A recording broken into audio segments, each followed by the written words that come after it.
प्रधानमंत्री नरेंद्र मोदी के मंत्रिमंडल के विस्तार में कुछ ही घंटे बाकी हैं। आज शाम 6 बजे मंत्रिमंडल का विस्तार होगा। कैबिनेट में बीजेपी के ज्योतिरादित्य सिंधिया, सर्बानंद सोनोवाल, नारायण राणे को मोदी कैबिनेट में जगह मिल सकती है। केंद्रीय मंत्रिमंडल में बदलाव की तैयारियां पूरी हो चुकी हैं और जिन नए नामों को इसमें शामिल किया जाएगा उस पर भी अंतिम मोहर लग चुकी है। वैसे एक दिन पहले ही पीएम नरेंद्र मोदी ने गृह मंत्री अमित शाह और बीजेपी महासचिव बीएल संतोष के साथ लंबी बैठक की। कहा जा रहा है कि इसमें जिन मंत्रियों को शामिल किया जाना है उसके नामों को लेकर अंतिम रूपरेखा तैयार की गई। इस मुलाकात का असर एनडीए के कुछ नेताओं की हलचल में नजर आने लगा। गुवाहाटी में असम के पूर्व मुख्यमंत्री सर्बानंद सोनोवाल आनन फानन में दिल्ली पहुंचे तो दिल्ली आने से पहले मध्य प्रदेश के ज्योतिरादित्य सिंधिया महाकाल के दरबार में हाजिरी लगाते नजर आए। चूंकि कांग्रेस छोड़कर बीजेपी में शामिल हुए सिंधिया को राज्य में फिर से शिवराज सिंह की ताजपोशी का श्रेय जाता है, इसलिए उनके मंत्री बनने की अटकलें तेज हैं।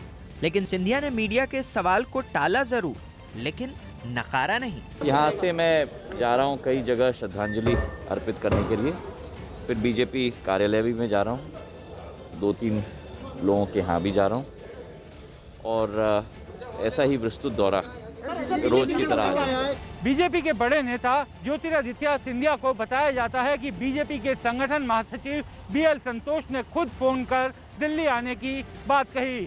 ऐसे ही फोन बीजेपी और एनडीए के कई नेताओं के पास गए, जिसके बाद उन्होंने दिल्ली आने की तैयारी शुरू कर दी। कुछ नेता दिल्ली पहुंच चुके हैं और कुछ दिल्ली पहुंचने वाले हैं। यानी ज्योतिरादित्य सिंधिया और सर्बानंद सोनोवाल को मोदी मंत्रिमंडल में जगह मिलने की उम्मीद बहुत ज्यादा है।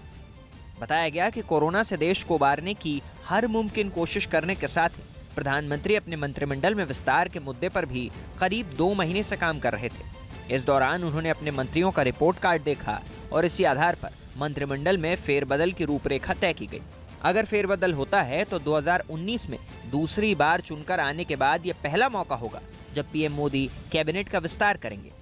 महाराष्ट्र से जिन लोगों के मंत्री बनने की संभावना है उनमें नारायण राणे सबसे आगे हैं। गोवा में मौजूद नारायण राणे जब दिल्ली की फ्लाइट पकड़ने के लिए एयरपोर्ट पहुंचे तो इन अटकलों ने और जोर पकड़ लिया। तो क्या लगता है कि आपको एक कैबिनेट का भी दर्जा देने का? नहीं, उसके बारे में मैं कुछ नहीं कर सकता हूँ। मैं पहुँचने के बाद मुझे जानकारी मिलने के बाद मैं कहूँगा। मंत्रिमंडल विस्तार में उन राज्यों का विशेष ख्याल रखा जा सकता है जहां अगले साल विधानसभा के चुनाव होने। ऐसे राज्य हैं उत्तर प्रदेश, उत्तराखंड, गुजरात, गोवा, मणिपुर, पंजाब और हिमाचल प्रदेश। उम्मीद की जा रही है कि इन राज्यों में बीजेपी और उसके साथी दलों के नेताओं को मंत्रिमंडल में शामिल किया जा सकता है। उत्तर प्रदेश के कानपुर से बीजेपी सांसद सत्यदेव पचौरी को दिल्ली बुलाया गया है। बीजेपी से रीता बहुगुणा, वरुण गांधी, सकलदीप राजभर, एसपी सिंह बघेल के मंत्री बनने की संभावना है, तो वहीं अपना दल की अध्यक्ष अनुप्रिया पटेल को भी दिल्ली बुलाया गया है। केंद्रीय मंत्रिमंडल में बिहार के भी कई नेताओं को जगह मिलने की उम्मीद है।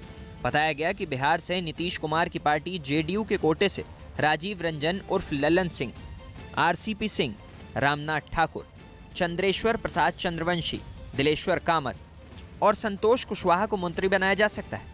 जबकि रामविलास पासवान के निधन से खाली हुई जगह पर एलजेपी कोटे से पशुपति कुमार पारस मंत्री बन सकते हैं। बीजेपी से संजय जायसवाल को मंत्रिमंडल में शामिल किए जाने की संभावना है। चूंकि एलजेपी पर दावेदारी को लेकर 2 गुट बन गए, इसलिए अभी यह तय नहीं कि पारस एलजेपी कोटे से ही मंत्री बनेंगे। बताया जा रहा है कि पारस अगर मंत्री बनते हैं तो उन्हें जेडीयू कोटे से माना जा सकता है। इस मसले पर बीजेपी और जेडीयू के बीच बातचीत जारी है, जिससे जल्द मसला सुलझने के आसार हैं। चर्चा करने से कोई इसमें परिवर्तन होने वाला नहीं है, कोई लाभ भी होने वाली है। केंद्र सरकार के हाथ में है। माननीय मोदी जी हमारे नेता है, वो जो तय करेंगे वही होगा और पार्टी जिसको जो जिम्मेदारी देगा वो संभालेगा।